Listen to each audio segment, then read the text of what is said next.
बंशीधर साहब। अब इसके बाद मैं देता हूँ निमंत्रण रमेश चंद्र मीना।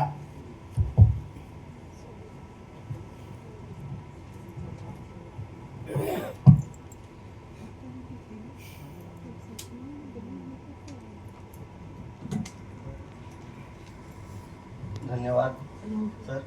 सम्मानित मंच, विद्वान जनजातीय अध्येताओं, आप सभी को सुप्रभात एवं शुभ दिवस। जय जोहार। जोहार।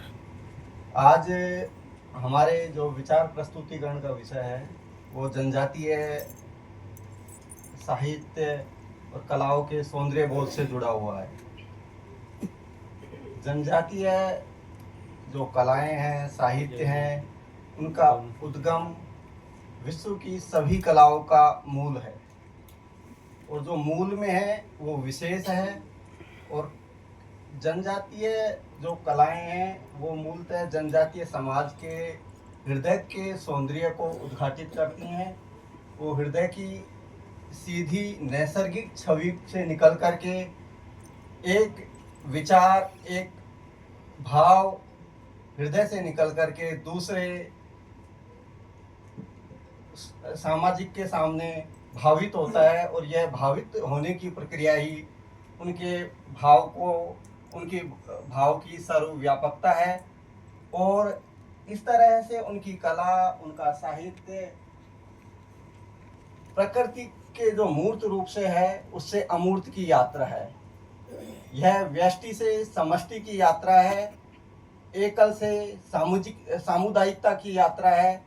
और इस सामुदायिकता की यात्रा में जनजातीय कलाकार जो अपना विस्तार करता है, उसके साथ प्रकृति को स्वयं में समाहित करता है और लोक कल्याण के भाव से इस अपनी कला को प्रसारित करता है। और कला का उद्गम का मूल भी यही है।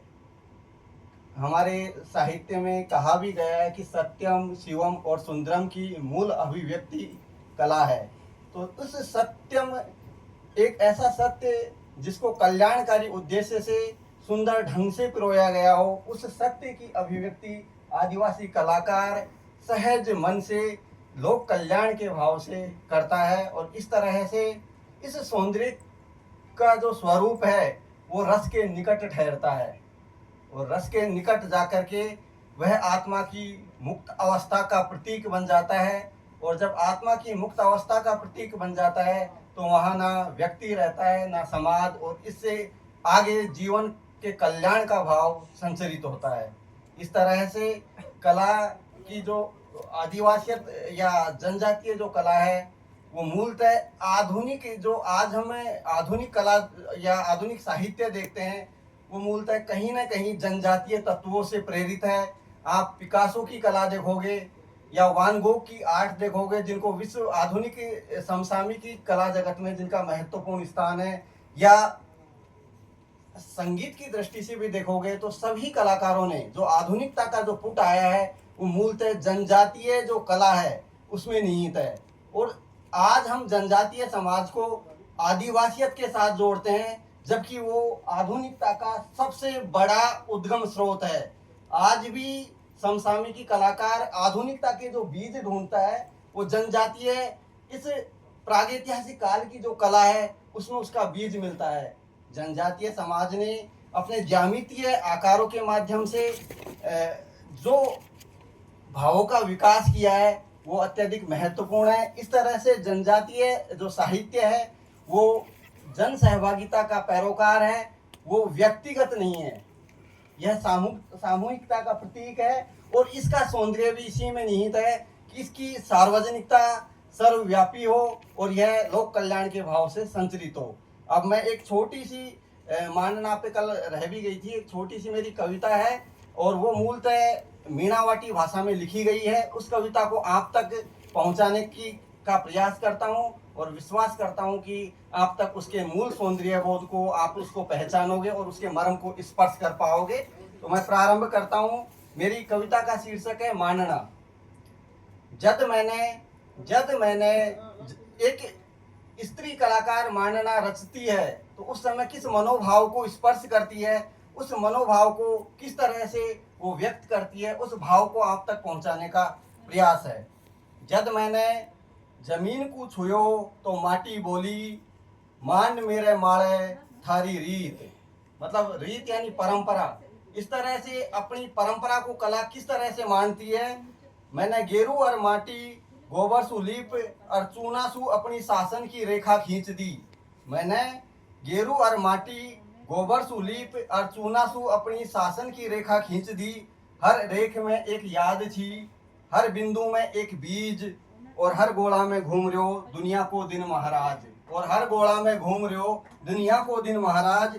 या ख्याल भर कोनी, या ख्याल भर कोनी, जमीन की छाती माळे मंड्यो मारा हियारो गीत छे। या ख्याल भर कोनी, जमीन की छाती माळे मंड्यो मारो हियारो गीत छे। मैंने कोनी पढ़ी कोई लिपि, न जानी कोई व्याकरण, पर जब रेखाएं लय में गुथी, जब रेखाएं लय में गुथी तो भाषा उगड़ाई मांडना वणर। जब रेखाएं लय में गुथी तो भाषाएं उगड़ाई मांडना वणर। जद मोर बन्या तो बिरखा आई, जद मोर बन्या तो बिरखा आई, और जद दीपक खिंचो तो आस जगी।